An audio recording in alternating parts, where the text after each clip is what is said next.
Hello guys and welcome to Skynomics academy. My name is Sunil Kumar Yadav और आप लोगों का फिर से स्वागत है हमारे यूट्यूब चैनल स्काइनॉमिक्स एकेडमी में। ठीक है, तो हम लोगों ने प्रोड्यूसर बिहेवियर और प्रोड्यूसर इक्विलिब्रियम बहुत अच्छे तरीके से पढ़ा था। उसके साथ साथ हम लोगों ने कॉन्सेप्ट्स भी पढ़े थे। किनके कॉन्सेप्ट? कॉस्ट के कॉन्सेप्ट्स और रेवेन्यू के कॉन्सेप्ट भी बहुत अच्छे तरीके से हम लोगों ने डिस्कस करने की कोशिश करी थी।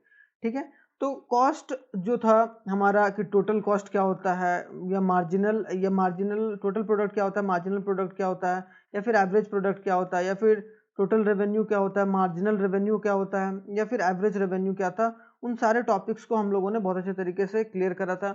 हम लोगों ने पहले कंज्यूमर इक्विलिब्रियम पढ़ा है कि नहीं। उसके बाद आज हम लोगों ने इसके दो पार्ट में प्रोड्यूसर इक्विलिब्रियम को कवर किए हैं, एक प्रोड्यूसर बिहेवियर को और एक प्रोड्यूसर इक्विलिब्रियम को, है कि नहीं। तो वो सब सारे कॉन्सेप्ट हमने पढ़ा रखा है। तो अगर जिन्होंने नहीं देखा वो जाकर हमारे चैनल पर वो प्लेलिस्ट बना हुआ है सेपरेट CUET 2023। ठीक है, तो वहां से जाकर आप लोग बहुत अच्छे तरीके से देख सकते हैं। तो आज उसी उसी CUET के कोर्सेज को या उसी CUET के जो फ्री क्लासेस हैं आपके 8 PM एवरीडे, उसका आज हम लोग एमसीक्यूज डिस्कस करेंगे। किस चैप्टर से रिलेटेड? प्रोड्यूसर बिहेवियर और उसके इक्विलिब्रियम से रिलेटेड जो भी एमसीक्यूज होंगे उनको डिस्कस करेंगे, ताकि आप लोगों का जो तैयारी है वो और भी मजबूत हो सके और इसी तरीके से आगे बढ़ता रहे। तो चलिए स्टार्ट करते हैं बिना देरी किए हुए, उसी जोश और उसी जुनून के साथ। Question number first. तो क्वेश्चन नंबर फर्स्ट में क्या बोल रहा है? क्वेश्चन नंबर फर्स्ट में बोल रहा है the function relationship between the input and output, कि इनपुट और आउटपुट के बीच के फंक्शन रिलेशनशिप। मतलब इनपुट और आउटपुट, मतलब मान लो कि अगर आप कोई रॉ मटेरियल इनपुट दे रहे हो किसी चीज को बनने में, और जो आउटपुट आ रहा है, कोई जो फाइनल प्रोडक्ट आ रहा है, उन दोनों के बीच के रिलेशनशिप को हम लोग क्या बोलते हैं? तो उन दोनों बीच के रिलेशनशिप को या उनके फंक्शन को शो करने के रिलेशनशिप को हम लोग क्या बोलते हैं? Production function. तो ये ऑप्शन नंबर सी हमारा करेक्ट आंसर होगा। ठीक है, अब चलिए क्वेश्चन नंबर सेकंड में। What is production in economics? Economics में प्रोडक्शन किसे बोलते हैं? प्रोडक्शन मतलब कि कोई भी अगर प्रोड्यूसर कुछ प्रोडक्शन कर रहा है कि नहीं। कोई प्रोड्यूसर ही प्रोडक्शन को फंक्शन करता है भाई, है कि नहीं। तो अगर कोई प्रोड्यूसर जो है वो प्रोडक्शन कर रहा है, तो वो क्या कर रहा है? वो कहीं ना कहीं क्या कर रहा है कि वैल्यू को ऐड कर रहा है इकोनॉमी में, है कि नहीं। कोई प्रोडक्ट बना रहा है तो वैल्यू ऐड कर रहा है कुछ पर्टिकुलर चीज को लेकर, और साथ ही साथ वो कुछ क्रिएट कर रहा है। तो या तो creation of value of output होगा, या फिर वैल्यू एडेड, या फिर addition of value of output होगा। तो ऑप्शन नंबर ए हमारा करेक्ट आंसर है। अब आते हैं क्वेश्चन नंबर 3 में।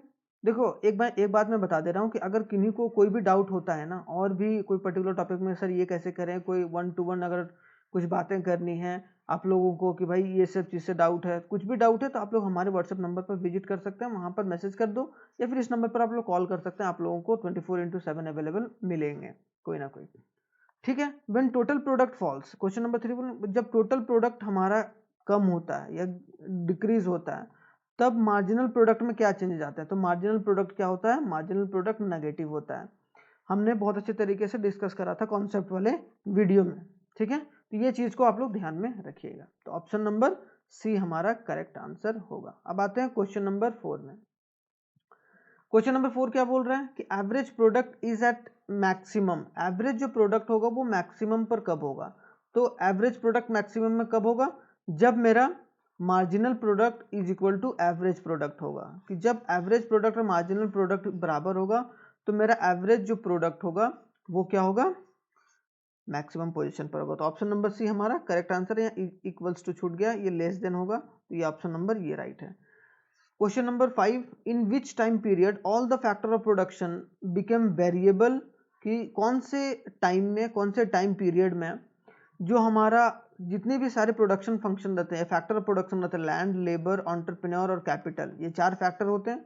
लैंड, लेबर, एंटरप्रेन्योर और कैपिटल, ये 4 फैक्टर जो होते हैं वो वेरिएबल हो जाते हैं। And the factor of production changes with the change in level of output. और जो फैक्टर ऑफ जो प्रोडक्शन होते हैं, जितने भी फैक्टर्स होते हैं,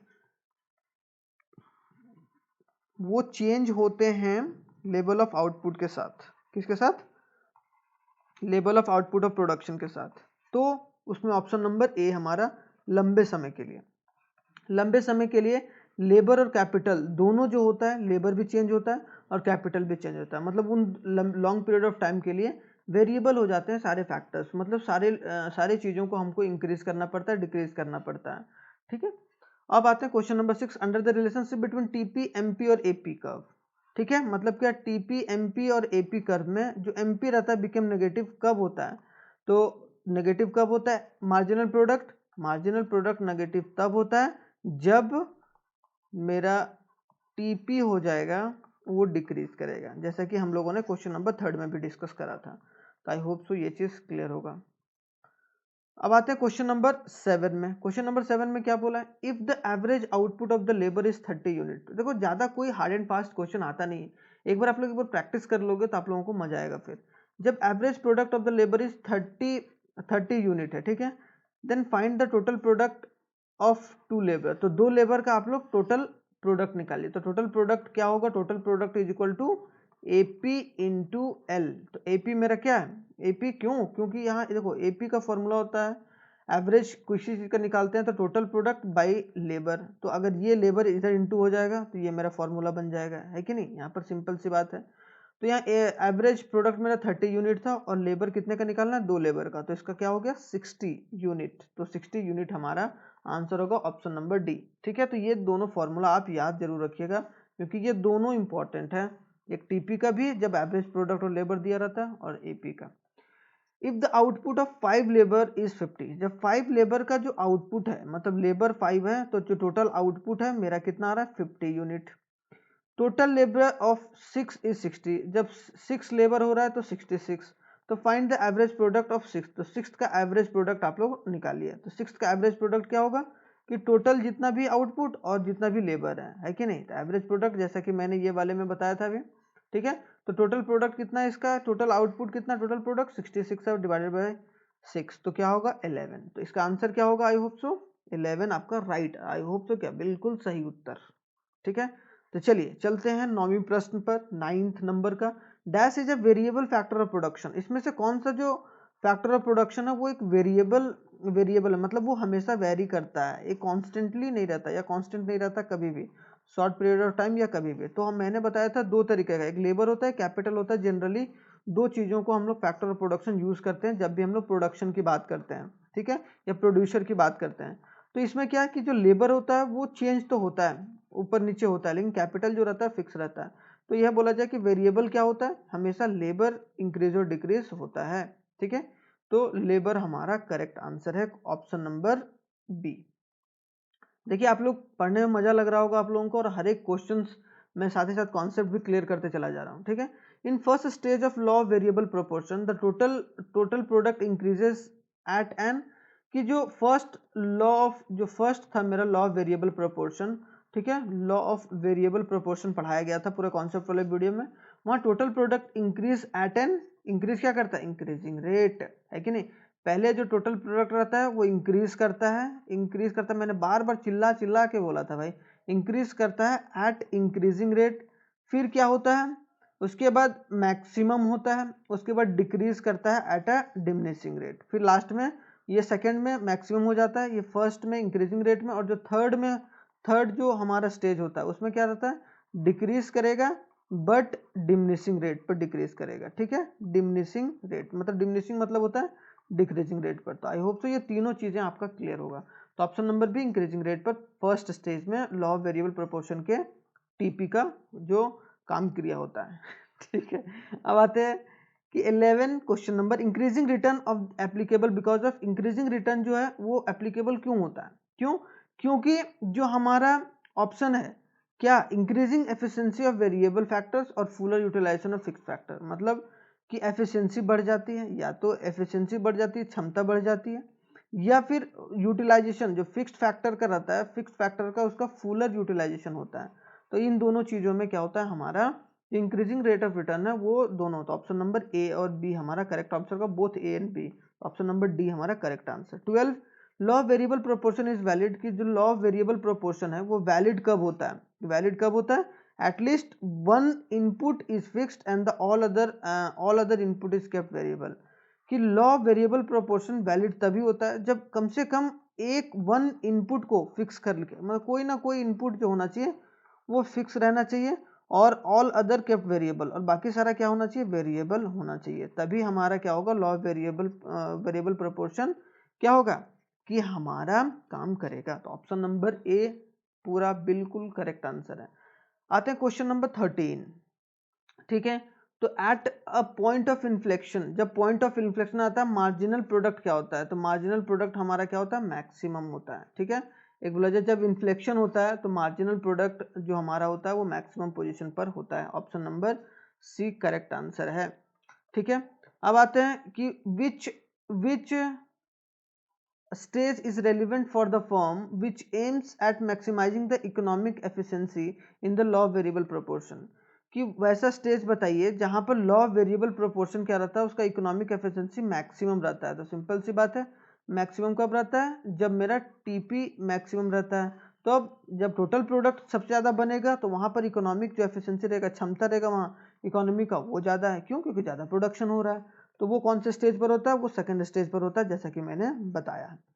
अब आते हैं क्वेश्चन नंबर 15 में, which of the following is not a you curve. इसमें से कौन सा होता है जो वो यू कर्व नहीं होता है? तो एवरेज जो फिक्स्ड कॉस्ट होता है, एवरेज फिक्स्ड कॉस्ट याद रखना है, ये एक बहुत इंपॉर्टेंट क्वेश्चन है। एवरेज जो फिक्स्ड कॉस्ट रहता है वो यू शेप में नहीं होता है। मतलब जो उसका शेप होता है वो कभी भी यू शेप में नहीं जाता है। ठीक है, जैसे यहाँ पर हम लोगों ने डिस्कस करा था कि भाई वो यहाँ नीचे आउटपुट आउटपुट के बराबर होगा उसका। ठीक है, तो ये सब सारी चीजें वहां पर नहीं होती, यू शेप में नहीं रहता। ऑप्शन नंबर ए हमारा करेक्ट ऑप्शन है। क्वेश्चन नंबर 15 भी कंप्लीट हो गया। अब क्वेश्चन नंबर 16 में क्या बोल रहे भाई? तो payment made to the outsider for their goods and service are called. जो भी पेमेंट मेड किया जाता है, जो भी आप पैसा आउटसाइडर को देते हो, आउटसाइडर को देते हो मतलब बाहर से कुछ भी सामान जो परचेज कर रहे हो, कुछ भी सामान आप परचेज कर रहे हो बाहर से, मार्केट से, तो उनको जो पेमेंट करते हो उस कॉस्ट को हम लोग क्या बोलते हैं? उस कॉस्ट को बोलते हैं एक्सप्लिसिट कॉस्ट। ठीक है, मतलब जो बाहर से आप सामान ला रहे हो, कुछ आपका जो मान लो कि आपका बिल्डिंग है, अगर आपका बिल्डिंग है तो वो इम्प्लिसिट कॉस्ट हो जाएगा। आपकी बिल्डिंग है तो उसमें जो रेंट है वो आप खुद अपने आप को पे कर रहे हैं, तो इसका मतलब क्या है? वो इम्प्लिसिट कॉस्ट है। ठीक है, क्यों? क्योंकि वो आपका जमीन है, आपका बिल्डिंग है, लेकिन आप बाहर से लेबर ला रहे हैं, मशीन्स ला रहे हैं, तो वो सब जो कॉस्ट लगा वो क्या? एक्सप्लिसिट कॉस्ट है। तो इसमें ऑप्शन नंबर सी हमारा करेक्ट आंसर होगा। When average cost curve is rising, जब एवरेज कॉस्ट कर्व जो होगा वो अगर राइज करेगा तब मार्जिनल कॉस्ट क्या होगा? मतलब बोला जाए कि जब एवरेज कॉस्ट बढ़ रहा हो तो मार्जिनल कॉस्ट क्या होगा? तो marginal cost must be constant. तो मार्जिनल कॉस्ट क्या रहेगा? कांस्टेंट रहेगा। मार्जिनल कॉस्ट नहीं बढ़ेगा, जितना बढ़ रहा था पहले उतना ही बढ़ेगा, कांस्टेंट रहेगा। तो option number sorry sorry sorry sorry इसमें क्या होगा? ऑप्शन नंबर सी होगा, मस्ट बी राइजिंग होगा। क्यों?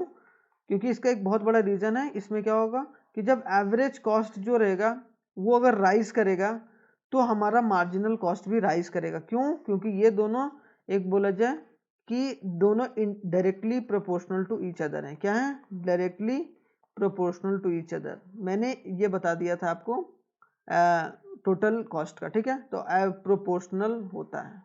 तो ये बात याद रखना है कि जब एवरेज कॉस्ट बढ़ेगा तो मार्जिनल कॉस्ट भी बढ़ेगा। अब आते हैं ऑप्शन क्वेश्चन नंबर 18 में, an output increases average fixed cost. तो जब आउटपुट इंक्रीज करेगा, आउटपुट जब किसी भी कंपनी का मान लो प्रोडक्शन ज़्यादा हो रहा है, आउटपुट इंक्रीज हो रहा है, तब एवरेज जो फिक्स्ड कॉस्ट होगा, तो एवरेज फिक्स्ड कॉस्ट होगा वो क्या होगा? तो एवरेज फिक्स्ड कॉस्ट हमेशा क्या होगा? Starts falling. ये फॉल करना स्टार्ट कर देगा, गिरना स्टार्ट कर देगा जब आउटपुट बढ़ने लगेगा। आई होप सो ये चीज़ें क्लियर होंगे। अब आते हैं क्वेश्चन नंबर 19 में। क्वेश्चन नंबर 19 में क्या बोला है? Area under MC curve. जो एमसी कर्व में जाता है, मार्जिनल कॉस्ट के कर्व में जो एरिया रहता है उसको हम लोग क्या बोलते हैं? तो सी होगा इसका ऑप्शन, टोटल वेरिएबल कॉस्ट। तो टोटल वेरिएबल कॉस्ट वो क्यों? क्योंकि टोटल वेरिएबल कॉस्ट की वजह से मतलब ये बढ़ घट रहा है तो ये भी मार्जिनल कॉस्ट भी घट बढ़ रहा है इस वजह से। ठीक है, मतलब टोटल वेरिएबल कॉस्ट की वजह से भी मार्जिनल कॉस्ट का इफेक्ट होता है, क्योंकि टोटल फिक्स्ड कॉस्ट तो फिक्स्ड रहेगा भाई, तो इसकी वजह से तो कोई चेंजेस होगा नहीं, जितना है पहले उतना ही अभी भी रहेगा, तो इसकी वजह से मार्जिनल कॉस्ट चेंज होता है। अब आते हैं क्वेश्चन नंबर 20 में, short run supply curve of a firm. जो शॉर्ट रन सप्लाई कर्व रहता है उसमें क्या क्या होता है? देखो, शॉर्ट रन सप्लाई कर्व में मैंने पहले बताया कि शॉर्ट रन सप्लाई कर्व में लेबर और कैपिटल में लेबर इंक्रीज डिक्रीज करते हैं, लेकिन कैपिटल को क्या करते हैं? आप फिक्स रखते हैं। ये चेंज होता है, लेबर चेंज होता है। यहाँ क्वेश्चन क्या पूछा है ये देख लेते हैं। शॉर्ट रन जो supply curve of the firm is क्या होता है? तो rising portion of MC curve which lies between the ABC. जो वेरिएबल जो लाइज एबव एबीसी रहता है, जो एवरेज वेरिएबल कॉस्ट के ऊपर जो एमसी रहेगा वो राइज पोर्शन पर रहेगा, मतलब MC is greater then the average variable cost short run time में, याद रखिएगा। ठीक है, एवरेज वेरिएबल, यहाँ टोटल वेरिएबल नहीं बोला है। अब आते हैं 21 में, cost function explains the relationship between. जो कॉस्ट फंक्शन होगा वो क्या रिलेशनशिप, किसके रिलेशनशिप के बारे में डिस्कस करेगा, या किन किन किन दोनों के बीच में रिलेशनशिप डिस्कस करता है।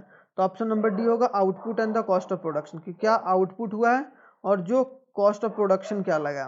ठीक है, कॉस्ट ऑफ प्रोडक्शन क्या लगा, इन दोनों के बीच के रिलेशनशिप के बारे में कोई बात कर रहा है तो उसको हम बोलेंगे कॉस्ट फंक्शन के बारे में बात हो रही है। तो ऑप्शन नंबर जो डी होगा वो हमारा करेक्ट आंसर होगा। 21 भी कंप्लीट हो गया।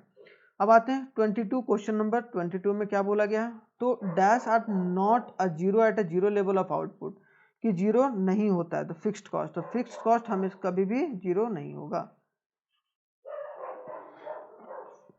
ठीक है, अब आते हैं question number 23, average revenue is equal to the total revenue.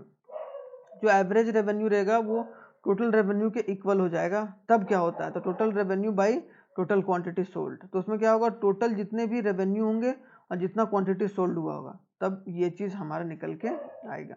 उसके option number A correct answer है। 24 में, when the firms produce 3 ton of sugar, sugar कितना प्रोड्यूस कर रहा है, 3 टन। उसके बाद it receive the sum of ₹24 rupees total revenue में जनरेट कर रहा है मान लो। Rising production to the 4 ton increase the total revenue of ₹20। जब 4 टन बढ़ता है, 4 टन बढ़ता है मतलब 3 से 4 बढ़ा, तो इसका जो प्राइस हो गया वो कितना हो गया, 28 हो गया। ठीक है, तो यहाँ पूछ रहा है कि मार्जिनल रेवेन्यू कितना होगा, तो मार्जिनल रेवेन्यू मेरा क्या होगा कि कितना चेंज इन जो भी हमारा आउटपुट रहेगा, तो 1 हुआ नीचे रखेंगे और ऊपर होगा चेंज इन 4, मतलब कितना बढ़ा, 4 बढ़ा, तो 4 तो डिवाइड करेंगे तो कितना आएगा, 4 आएगा। तो मार्जिन कितना हो गया, 4। तो ऑप्शन नंबर ए राइट होगा। कभी भी जितना बढ़ा घटा उनसे एक तरीके से यहाँ बोला जाए ना कि ये यूनिट बढ़ा, 1 यूनिट बढ़ा कितने में से, जब कितना रुपया बढ़ा तब, तो 4 रुपया बढ़ा तब। तो आई होप सो ये हमारा करेक्ट आंसर होगा। अब आते हैं क्वेश्चन नंबर 25 में, बिना कोई देरी किए हुए। क्वेश्चन नंबर 25 में क्या बोला भाई, when marginal revenue is zero, कि जब मार्जिनल रेवेन्यू जो होगा हमारा जीरो हो जाएगा तो टोटल रेवेन्यू क्या होगा, हमारा मैक्सिमम होगा, टोटल रेवेन्यू मैक्सिमम होगा। ये याद रखना कि टोटल जो रेवेन्यू होगा वो मैक्स पर होगा। उसके बाद question number 26, total revenue generated from the sales of output of the firm can be calculated. ये जो टोटल रेवेन्यू जनरेट होगा from the sales of output, उसको हम लोग क्या बोलेंगे, उसको बोल सकते हैं T R is equal to P Q, P into Q, जो जितना प्राइस हुआ जितना भी क्वांटिटी हो गया, average revenue into Q, into होगा यहाँ पर सम ऑफ एम आर जितना भी होगा, ऑल ऑफ दिस, तो ऑल ऑफ दिस सारी चीज़ें होंगी। ठीक है, ए आर इंटू क्यू होगा। टोटल रेवेन्यू हमेशा जितना प्राइस है, मान लो कि टोटल रेवेन्यू कैसे निकालें, P into Q, total revenue is equal to P into Q होगा वहाँ पर। ठीक है, पी इंटू क्यू मतलब प्राइस 5 रुपया रखे थे, क्वांटिटी हमने 50 बेचा, तो टोटल रेवेन्यू कितना हो गया, 2500 रुपीज़। तो आई होप सो उसी तरीके से टी आर को एक और तरीके से A R into Q, A R into Q, क्यों, क्योंकि यहाँ P is equal to A R होता है, याद रखिएगा, P is equal to A R होता है। तो ये सब सारी टर्म्स आपको क्लियर होने चाहिए। अब आता है 27 में, if A R is 40 units, जब एवरेज रेवेन्यू 40 यूनिट्स होता है और जब 3 गुड्स सोल्ड हुआ है, यूनिट ऑफ गुड्स कितने सोल्ड हुआ, 3, it is 30 per unit from the sales of 4 goods and find the marginal revenue of 4। तो मार्जिनल रेवेन्यू कितना होगा, 0 होगा। ठीक है, मार्जिनल रेवेन्यू 0 होगा, आप लोग ध्यान से इसको देख के चलिए। ठीक है, यहाँ बोला गया देखो, find the marginal revenue of 4th unit of production. और 4th यूनिट ऑफ प्रोडक्शन, तो 4th यूनिट्स का मार्जिनल प्रोडक्ट कितना होगा, तो 4th यूनिट्स का मार्जिनल प्रोडक्ट हमारा क्या होगा, यहाँ पर अगर देखते हैं कि A R is equal to 40 में से कितना किया, फिर 30 हुआ, तो यहाँ पर 0 होगा। तो आई होप सो ये चीज़ें क्लियर होंगी। यहाँ पर कोई भी डाउट होगा तो पूछ सकते हैं। आता क्वेश्चन नंबर 28 में क्या है कि marginal revenue curve is a straight horizontal line, कि जो मार्जिनल रेवेन्यू कर्व होगा is a straight horizontal line, क्या कि एक वो स्ट्रेट हॉरिजॉन्टल लाइन रहता है, तो उसको क्या बोलते हैं हम लोग, परफेक्टली कॉम्पिटिटिव मार्केट में जिसमें स्ट्रेट हॉरिजॉन्टल लाइन रहता है। तो यहाँ पर याद रखना है, average revenue of a monopolistic curve में क्या रहता है, average revenue always more than the marginal revenue, marginal revenue से हमेशा ऑलवेज मोर रहता है क्या, average revenue always more than the marginal revenue, revenue से मार्जिनल रेवेन्यू से ज़्यादा रहता है कौन, एवरेज रेवेन्यू। 30 में which of the following statement is true, कौन सा स्टेटमेंट ट्रू है। For monopoly firms average revenue can be a zero, गलत है।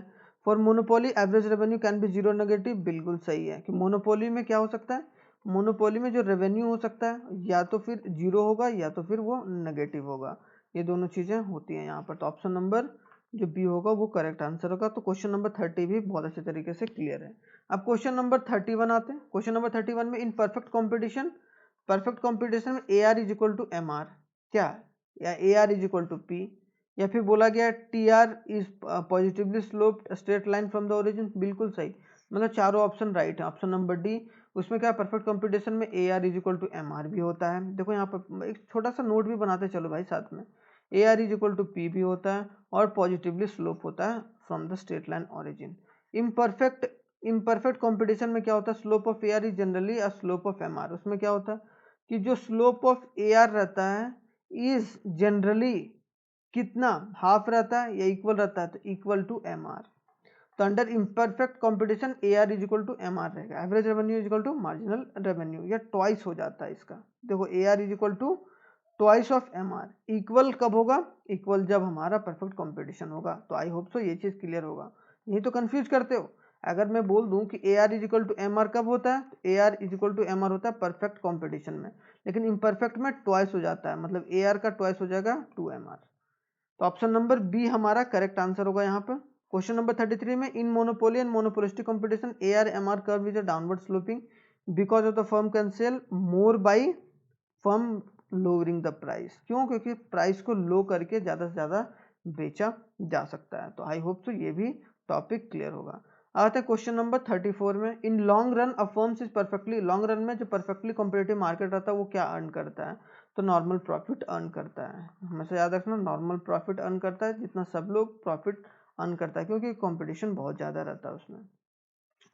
Perfectly competition firms attain equilibrium at a point, कि परफेक्टली जो कॉम्पिटिटिव मार्केट रहता है वहां पर इक्विलिब्रियम कब अटेंड होता है, जब M R is equal to M C and M C curves interact with M R curve from the below. समझ रहे हैं यहाँ पर कि एम आर जो होगा वो एम सी के बराबर होगा, मार्जिनल कॉस्ट के बराबर होगा, और जो एम आर कर्व होगा वो इंटरसेक्ट करेगा एम आर को का below, from the below, below से इंटरैक्ट कर रहा है, ठीक है। तो ये चीजें मैंने पूरा डायग्रामेटिकली भी बताया था अपने कॉन्सेप्ट वाले वीडियो में, ठीक है। 36 का the firm is a perfect competition maximizes a profit by producing at the rate of output where the price equals to marginal cost, ठीक है। मार्जिनल कॉस्ट के बराबर होता है, वहां पर मैक्सिमाइज कर पाता है, मैक्सिमाइज कर जाता है प्रॉफिट परफेक्ट कंपटीशन में। अब आते हैं क्वेश्चन नंबर 37। आप लोगों को कैसा लग रहा है ये बताइए, क्योंकि ये एमसीक्यूज बहुत इंपॉर्टेंट है और यहाँ से क्वेश्चन पूछा जा सकता है, आप श्योर शॉर्ट आप समझ लीजिए। 37 में in the process of production the fix factor and the variable factor are combined in the particular ratio. तो रेशियो में जो कंबाइंड होता है उसको क्या बोलते हैं हम लोग, आइडियल फैक्टर। तो उस रेशियो क्या बोलते हैं, ideal factor ratio, ideal factor ratio. I hope so ये चीजें क्लियर होंगी यहाँ पर। 38 question, dash is a person who purchase a factor of production is convert them into output. उसको क्या बोलते हैं हम लोग, उसको प्रोड्यूसर बोलते हैं, कि जो इनपुट खरीदता है, इनपुट लेता है और उससे आउटपुट क्रिएट कर देता है, तो हम लोग उसको क्या बोलते हैं, हम लोग उसको प्रोड्यूसर बोलते हैं। A firms a break even point occurs when at this point, कब होता है ब्रेक इवन पॉइंट, तो ऑप्शन नंबर डी जो होगा बोथ ए एंड बी, जब A R is equal to A C हो जाएगा तब भी, और जब T R is equal to T C हो जाएगा तब भी। मतलब जो average revenue, average cost, total revenue, total revenue और एवरेज रेवेन्यू, नहीं total revenue total cost, sorry total revenue total cost, तो ये चीजें, ठीक है। तो ऑप्शन नंबर डी हमारा करेक्ट आंसर होगा, ए और बी। अब आते हैं 40th क्वेश्चन में, क्या है 40th क्वेश्चन में, when the marginal cost is greater than M R, जब मार्जिनल कॉस्ट जो होगा वो ग्रेटर देन होगा marginal revenue after a producer equilibrium. It means जब इक्विलिब्रियम हो गया उसके बाद मार्जिनल कॉस्ट क्या होगा, मार्जिनल रेवेन्यू से बड़ा होगा, तो इसको हम लोग क्या बोलेंगे, इसको हम लोग बोलेंगे producing more will lead to a decline in profit, और कि और ज़्यादा अगर प्रोड्यूस करेंगे, और ज़्यादा इसके बाद अगर प्रोड्यूस करेंगे तो हमारा क्या होगा, लॉस होगा। तो ये चीज़ें टेक्निकल चीज़ें हैं, वो चीज़ आपको ध्यान रखना है। Which of the following is true about the shape of marginal product and the average product curve. तो उसमें जो both average and marginal product curve is inverted in U shape. क्यों? क्योंकि मार्जिनल जो प्रोडक्ट होता है और जो एवरेज प्रोडक्ट रहता है वो हमेशा किसमें, यू शेप में इन्वर्टेड रहता है, यू शेप में। तो ये दोनों याद रखना है, कहीं से कोई भी क्वेश्चन पूछ लिया जा सकता है। When a total product is 100 unit, जब टोटल प्रोडक्ट क्या होगा, 100 यूनिट्स होगा, and the unit of variable is 5, तो एवरेज प्रोडक्ट क्या होगा, तो हमारा 20 होगा। क्यों? क्योंकि 100/5, तो इसको काटेंगे तो मेरा 20 आ जाएगा, तो एवरेज कितना हो जाएगा, 5 या 20 सॉरी। ठीक है, तो क्वेश्चन नंबर 42 भी क्लियर होगा। अब एक लास्ट क्वेश्चन करते हैं, question number 43। A seller can sell 5 smartphones at a price of 1200 each। 5 smartphone को सेल करता है, एक का दाम कितना है, 12,000 है। ठीक है, 12,000 है। If he sell 6 units of mobile, his marginal revenue is 10,000। अगर वो 6 यूनिट बेचता है, 6 करता है, तो उसका मार्जिनल रेवेन्यू कितना हो जाता है, 10,500। तो द प्राइस बाई आर, मतलब द प्राइस या ए आर, जो एवरेज रेवेन्यू या प्राइस बोले, क्योंकि average revenue is equal to price भी होता है, ऑफ अ सिक्स का कितना होगा, तो ऑप्शन नंबर डी होगा 11,750। आप लोग ये बताइएगा मुझे, ये आप लोगों के लिए मैं छोड़ रहा हूँ, ये मोस्ट इंपॉर्टेंट क्वेश्चन है, इंपॉर्टेंट क्वेश्चन में से एक आप लोग जरूर बताइएगा। और अगर आप लोगों को नहीं आएगा तो एक बार मैसेज कीजिएगा, मैं आपको सॉल्यूशन प्रोवाइड कर दूंगा। इतना तो कर ही सकते हो भाई, क्यों? क्योंकि आप लोगों को फ्री ऑफ कॉस्ट अगर दिया जा रहा है कोई भी सारी चीज़ें, तो उसको अच्छे तरीके से थोड़ा सा इंटरेस्ट लेके, मजे लेके इसको आप लोग सॉल्व करके जरूर बताइएगा। ठीक है, तो थैंक यू वेरी मच, और keep calm and do not forget we have a class tomorrow. कल हम लोगों का फिर से क्लास होगा 8 PM में, तो उसके लिए आप लोग भूलिएगा नहीं। ठीक है, तो इंपॉर्टेंट क्वेश्चंस जो रहेंगे वो हम लोग कल क्या डिस्कस करेंगे, ऑर्गेनाइजिंग का। तो ऑर्गेनाइजिंग हम लोगों ने कॉन्सेप्ट पढ़ रखा है, कॉन्सेप्ट पहले ही यूट्यूब पर पढ़ा हुआ है, अगर नहीं देखें तभी तक एक बार जाकर देख लीजिएगा, ताकि मैं कल जब एमसीक्यूज करें तो आप लोग भी बैठ के करें कि भाई हाँ यार ये एमसीक्यूज आ रहा है, ये नहीं आ रहा है। ठीक है, तो कॉन्सेप्ट्स के साथ साथ एमसीक्यूज भी आपका क्लियर हो जाएगा। तो ठीक है, तब तक के लिए कोई दिक्कत नहीं होनी चाहिए। आप चलिए चलते हैं, थैंक यू वेरी मच, और तब तक के लिए आप लोग जुड़े रहें, उसके लिए बहुत बहुत धन्यवाद। और ताकि और हम अच्छे तरीके से वीडियो लाएंगे, और कल भी लाएंगे भाई, ऑर्गेनाइजिंग का एमसीक्यूज के साथ कल जुड़ेंगे।